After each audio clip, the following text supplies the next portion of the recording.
Today we are so pleased to have Christa Newkirk for Lady Mogul Talk. And as I was going through her bio, I was just thinking, how does she have the time to accomplish everything that she does? So I am pleased to have you here. Thank you so much for joining Lady Mogul Talk. Thank you. I'm excited to be here and to have this conversation. It's a wonderful opportunity. Thank you so much. And let me just go through your bio so they can get an idea of who you are. You, first of all, you are a HBCU grad, just like me. So shout out to the Yeah. culture. And you have had over 10 years of experience in a variety of marketing, development, and database-driven roles. You work in higher education, you assist development offers, you help to oversee engagement activities for alumni, and you have EclectikRead Marketing, where you are the brainchild, what you call the brainchild of this marketing company, and you use your professional and personal experiences to speak life into people, products, and ideas.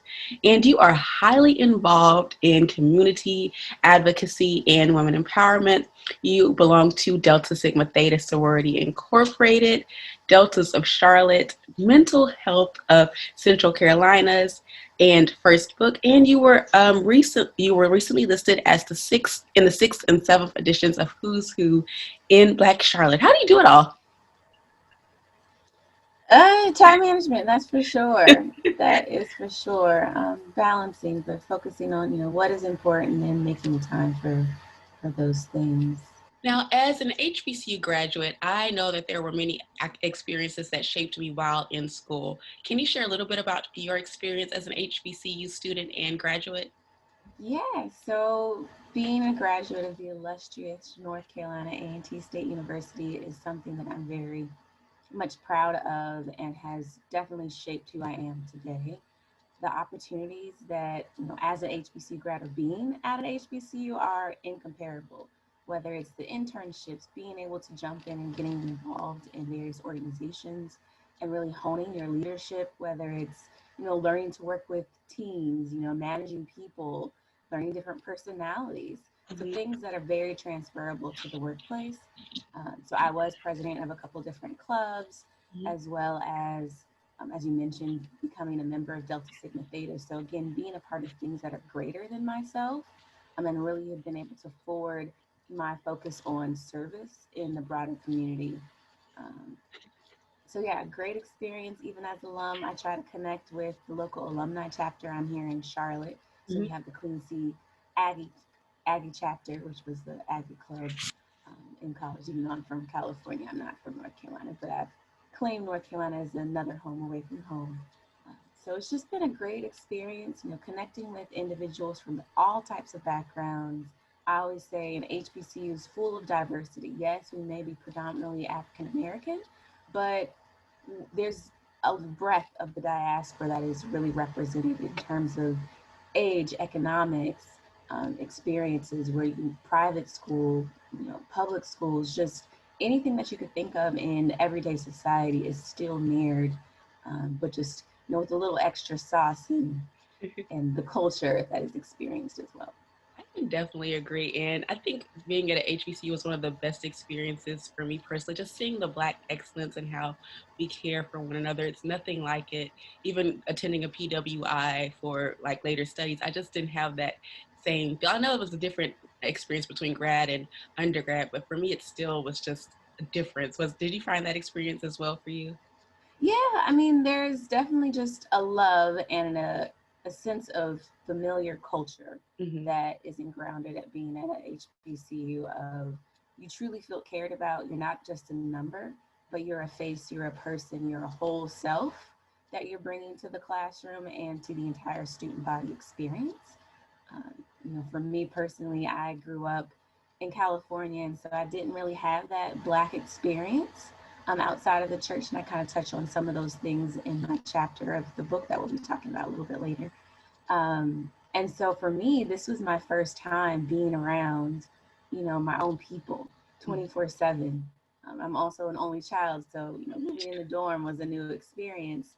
But that still was able to kind of shape a family, figuring out what it is of how to embrace people, accepting differences, Hmm. and just lots of great memories of going on trips together, going to events, being in the classroom, out of the classroom, and just, yeah, in wonderful memories of being in that moment that you can't relive. I wholeheartedly agree with that. Now, shifting to your professional experience, you have your own business. So, how did you get started in entrepreneurship? Did you know it was something that you would always be in? Were you more corporate at first, or how did you get started? So with my business, and it's called EclectikRead Excuse Marketing. me. It's all right. It's fine. So I started it about 4 years ago. So in 2016, kind of with the transition of one, yes, I'd always wanted to be an entrepreneur, but had gone kind of the traditional route of, let me find that, get a good education, get a good job route. Um, and so how to fit in what is it that I'm good at, Mhm. but to provide it in a different one-on-one atmosphere, or to really supplement what it is that I could provide in this marketing space. Mhm. So just the opportunity came to start. I'm still, pushing myself to be more forward focused, and, again, the time management piece of I do still have a current 9 to 5 job. So it's still a lot of balance and juggle work of making it a priority, and in terms of, pushing for new clients, to making sure I have the time to give them the adequate experience of what I want my name and my legacy to be. That makes sense. Did you always know this was your purpose, or did you have to come into it as you evolved with just different industries you were in? I would say I think life is has lots of twists and turns, and that's kind of one of my things with my organization. And it's a lot of looking forward, but also looking back, and to see what is this common thread within what are the experiences, what is it that I frequently enjoyed doing. Mhm. And for me, it's always been about service, helping people. I'm great, especially on a one-on-one setting. When it gets larger, sometimes I'm a little bit more challenged, or just not as comfortable, I should say. Mhm.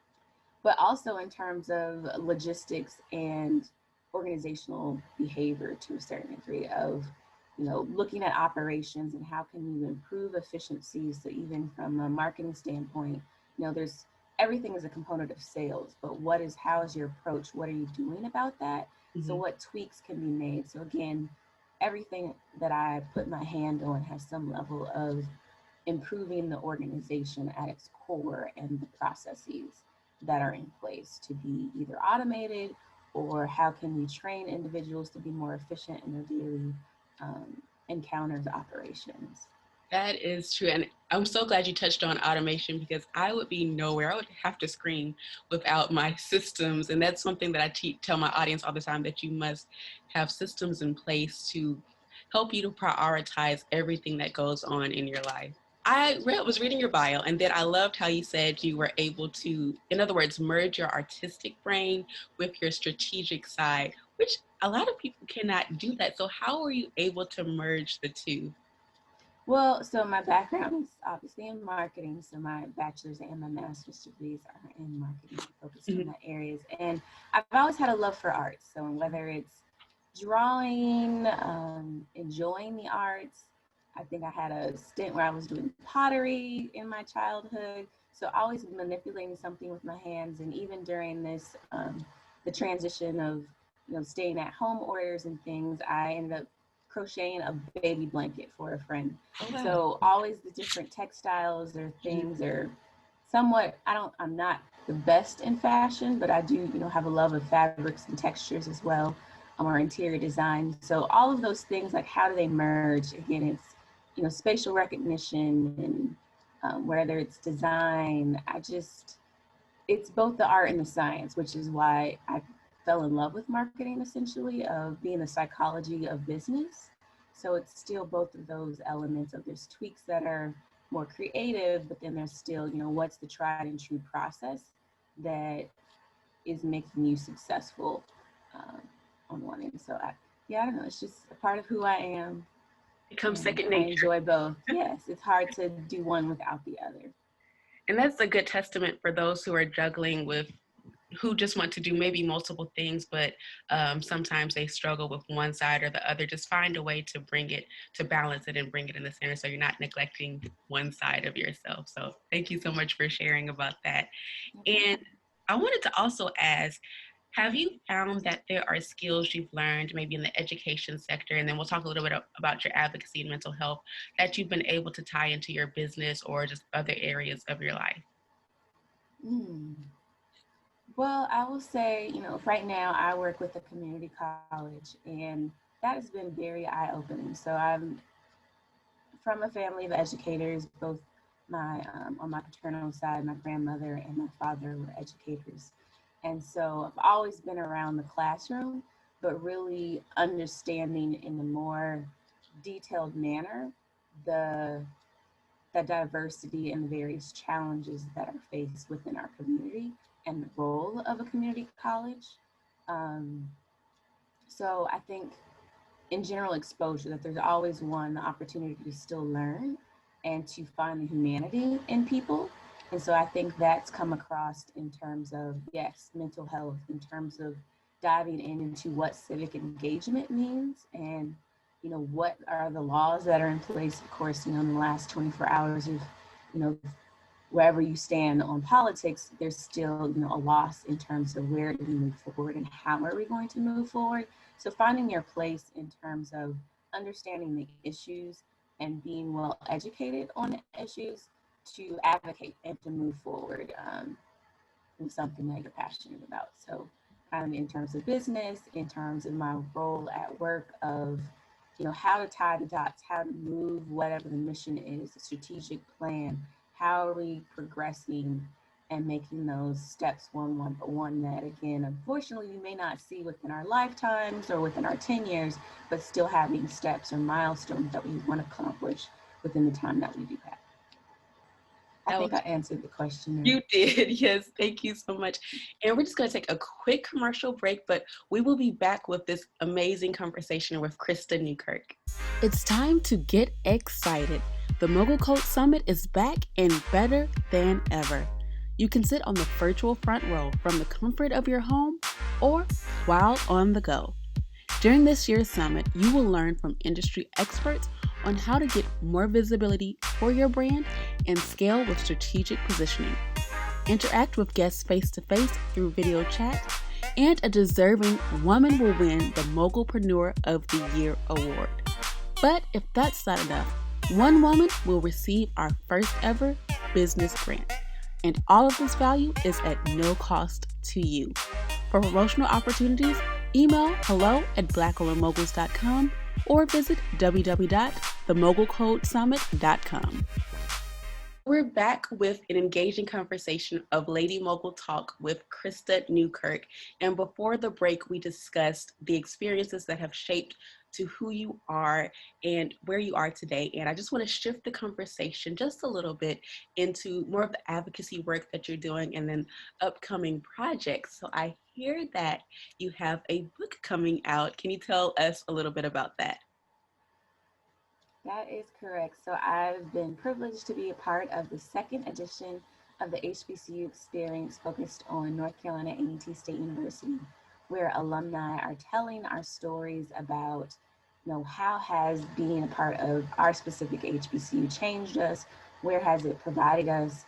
Why did we attend? Various aspects of the HBCU experience in a writing that could be shared with youth, fellow fellow grads, and even our parents to reflect and to kind of be thankful for what HBCUs have provided within our community, our society, and essentially the world.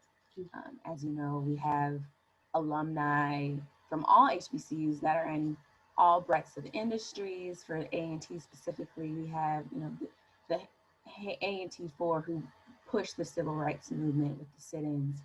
Janice Bryant Howard, who's a owner and built her own billion-dollar company, and then our own astronaut, Ronald McNair, who unfortunately passed with the Challenger, but individuals who were able to come from humble beginnings or to come with a path, a vision, and to do great things that impact our world.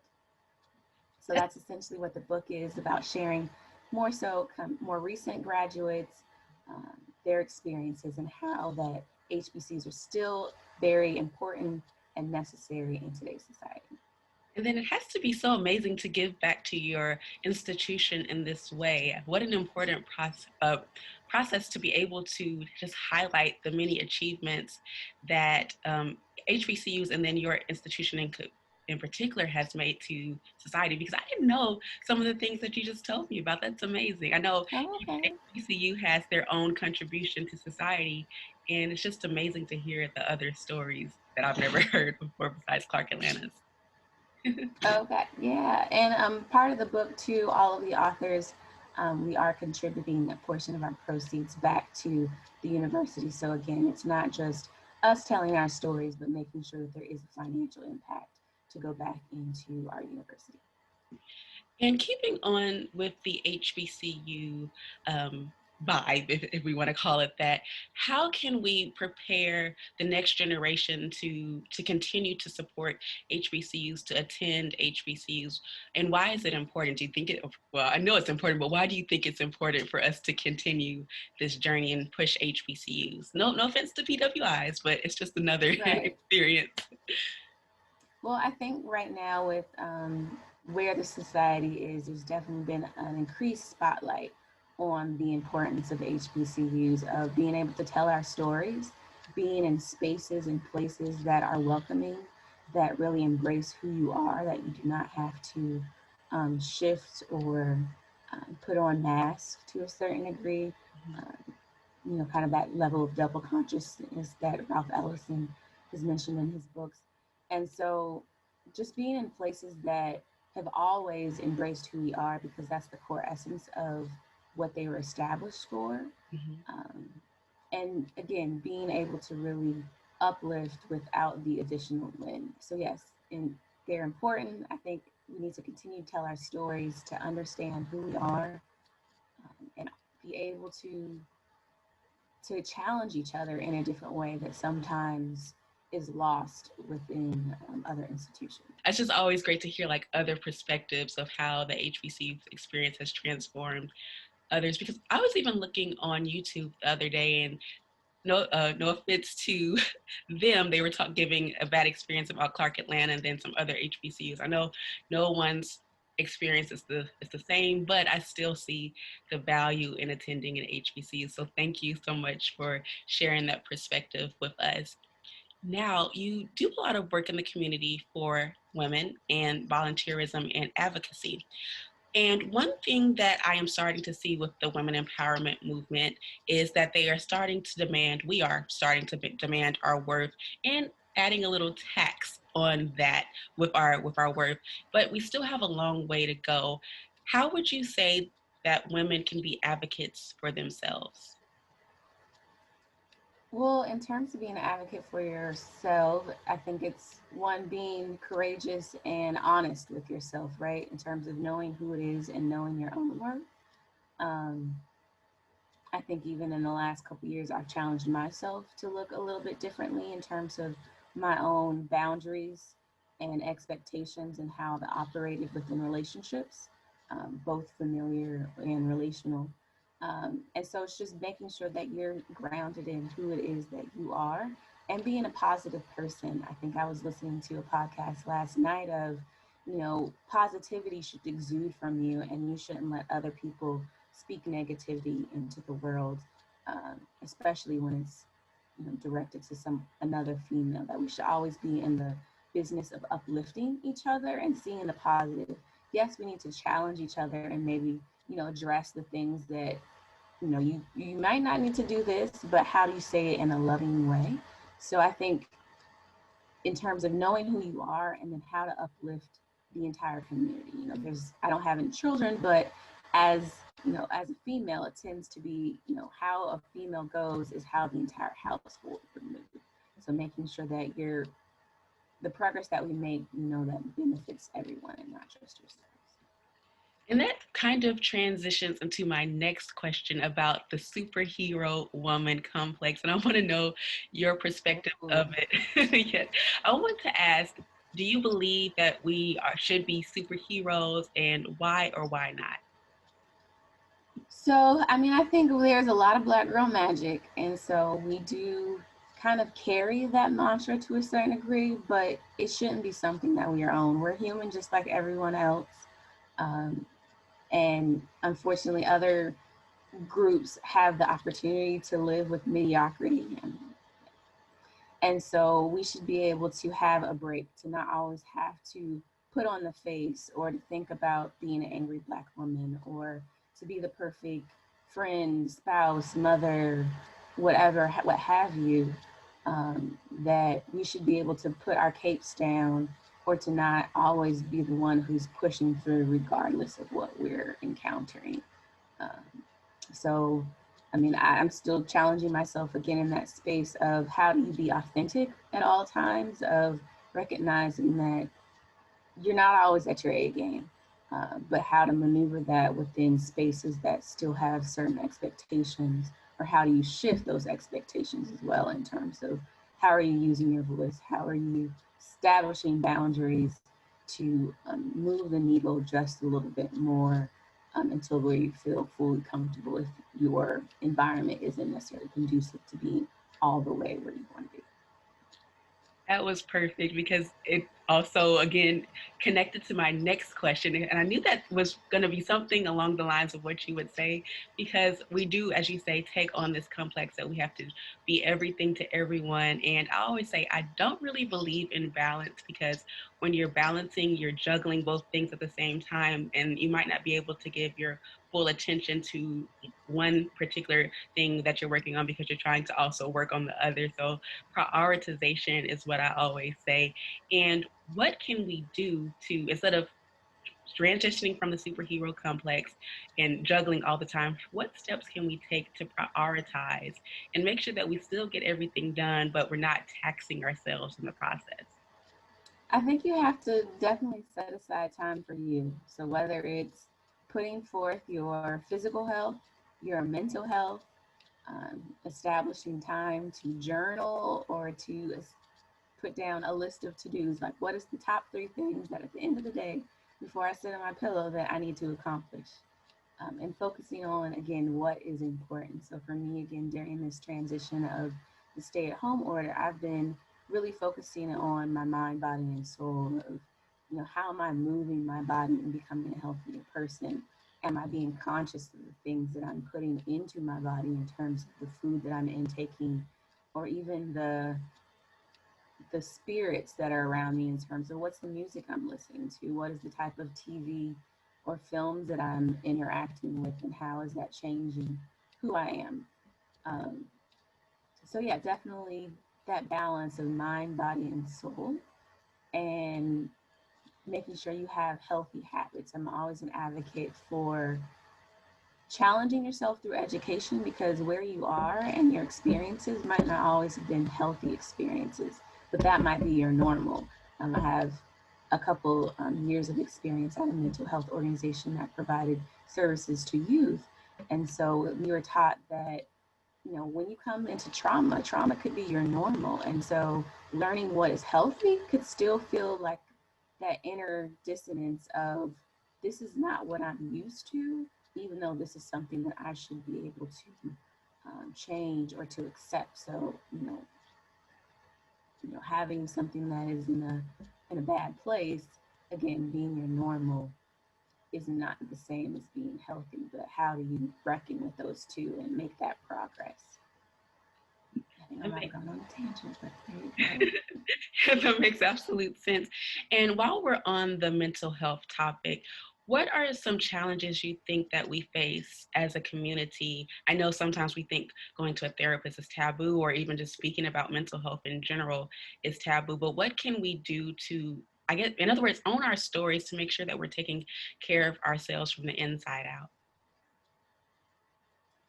Well, I think it's just being mindful that mental mental health is important, just as anything else a part of your body. If you were diagnosed with cancer, you don't ignore that. You typically talk about it. You rally around it. You have people who are there to support and uplift you. And so if you're struggling with something in the mental capacity, whether it's anxiety or you're falling into a low grade or even a high grade depression. How are you reaching out and getting the help that you need when you need it? This month is actually Suicide Awareness Month, and so how can we talk about the things that might again be uncomfortable, but we need to talk about them to prevent, the loss of additional lives, or for people to get the healing that they need before it's too late.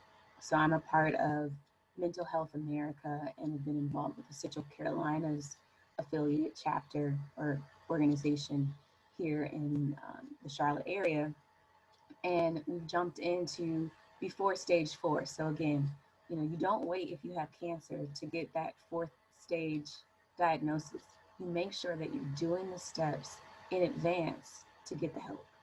Uh, so just really opening up the conversation. I think we definitely in this generation has moved forward in terms of sharing experiences, being, more knowledgeable and helping each other. So we still have definitely long ways to go in terms of dispelling the stigma, but opening up the conversation to say it's okay to get help, it's okay to get therapy, or find whatever mechanism is good for you to have the proper coping mechanisms to still live a fulfilling life, regardless of what you're enduring. Well, I want to personally thank you so much for what you're doing in the community for mental health, for women's advocacy and higher education, and also making sure that HBCUs stay relevant and alive. And I can't believe that our time is almost coming to a close. I have thoroughly enjoyed our conversation. But before we close, I want to make sure that we highlight any other upcoming projects that you have coming up, whether it's events. We already know about your book, so you can put another plug in there if you wish. Yeah, just follow me on social media. So Chris underscore ta underscore da. So like Chris to da, but with underscores. Also at Eclectic Read. Eclectic is spelled, the last C is a K. And of course, look out for the book that's coming in about 2 weeks. So the end of September. Look out for the official launch of the second edition of the HBCU experience, focused on North Carolina Agricultural and Technical State University. So yeah, just get engaged. Reach out to me if you have questions about marketing, my personal experience in regards to attending an HBCU, or opening the dialogue even about education and philanthropy, spaces that we still need to increase the percentage of minorities in, and showing that we do have black excellence, but also black wealth to support the entities that we care about. Thank you so much. And it was such a pleasure to discuss everything that you do and the many hats that you wear today. And I'm so glad you were able to sit down with Lady Mogul Talk. Likewise, it was a great conversation. Thank you again for having me.